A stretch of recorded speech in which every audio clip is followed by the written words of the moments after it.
Bonjour à tous et à toutes, soyez le bienvenu à la prière du matin. Avec une grande joie, nous commençons notre journée, nous demandons au Seigneur sa bénédiction par l'intercession de la Vierge Marie.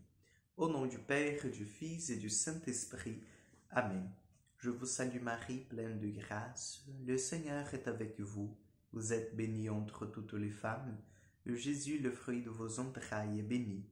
Sainte Marie, Mère de Dieu, priez pour nous pauvres pécheurs, maintenant et à l'heure de notre mort. Amen.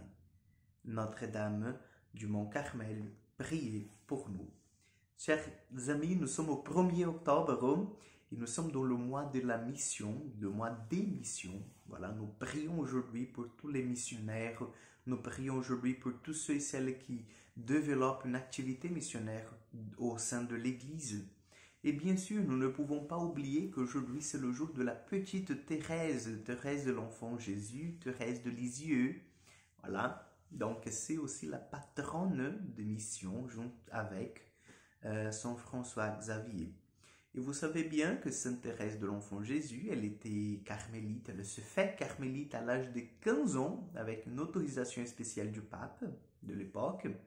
Et puis, en fait, elle a passé 9 ans seulement au Carmel, puisqu'elle est décédée vraiment très tôt, à l'âge de 24 ans. Mais ça a suffi pour que Sainte Thérèse puisse développer en elle, laisser que l'Esprit Saint développe en elle cet amour pour l'Église, cet amour en fait pour la mission, cet amour pour les âmes. Donc aujourd'hui, nous sommes sous son regard, nous demandons son intercession, puisque Thérèse, elle intercède pour chacun de nous et comme elle-même nous l'a promis, je passerai mon ciel, mon éternité, en faisant du bien sur la terre. Donc, n'oublions pas aujourd'hui de demander son intercession. N'oublions pas aujourd'hui de demander que la petite Thérèse soit à côté de nous dans nos besoins. Amen. Et nous allons prendre l'évangile de Luc, chapitre 10, versets 20 au 24. À l'heure même, Jésus exulta de joie sous l'action de l'Esprit Saint et dit: Père, Seigneur du ciel et de la terre, je proclame ta louange, ce que tu as caché aux sages et aux savants, tu l'as révélé aux tout-petits. Oui, Père, tu l'as voulu, ainsi, dans ta bienveillance, tout m'a été remis par mon Père. Personne ne connaît le Père sinon le Fils. Personne ne connaît le Fils sinon le Père. Et personne ne connaît le Père sinon le Fils et celui à qui le Fils veut le révéler. Puis il se retourna vers ses disciples et leur dit en particulier: Heureux les yeux qui voient ce que vous voyez, car je vous le déclare, beaucoup de prophètes de rois ont voulu voir ce que vous voyez et ne l'ont pas vu, entendre ce que vous entendez et ne l'ont pas entendu. Acclamons la parole de Dieu.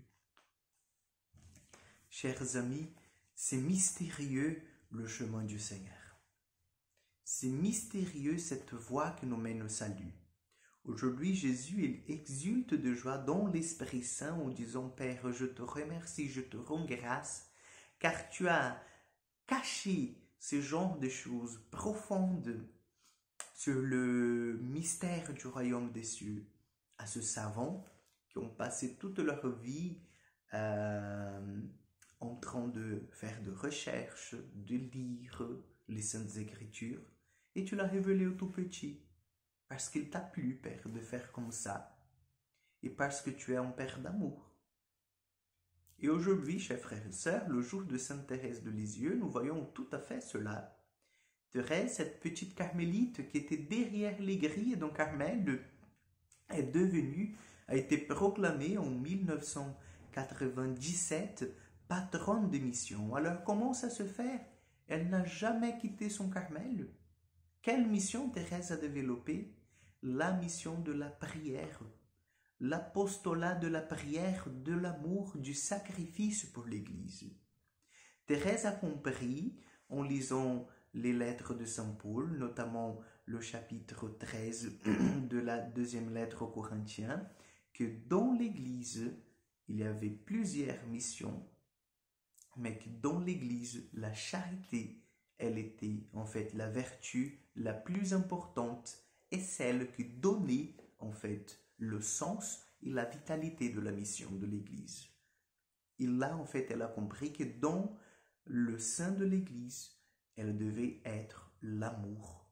Parce que l'amour, il était comme le cœur, il est comme le cœur qui envoie le sang pour les veines du corps entier en donnant la vie, la vitalité.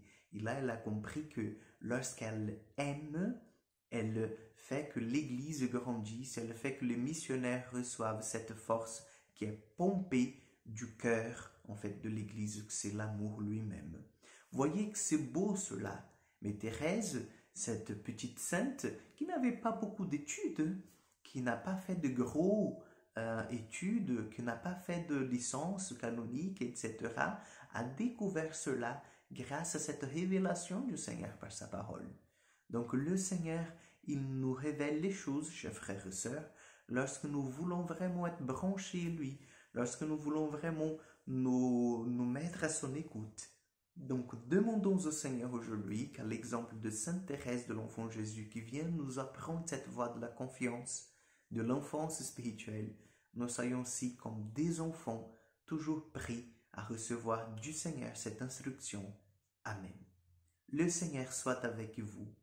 Que Dieu Tout-Puissant vous bénisse et vous garde, le Père, le Fils et le Saint-Esprit.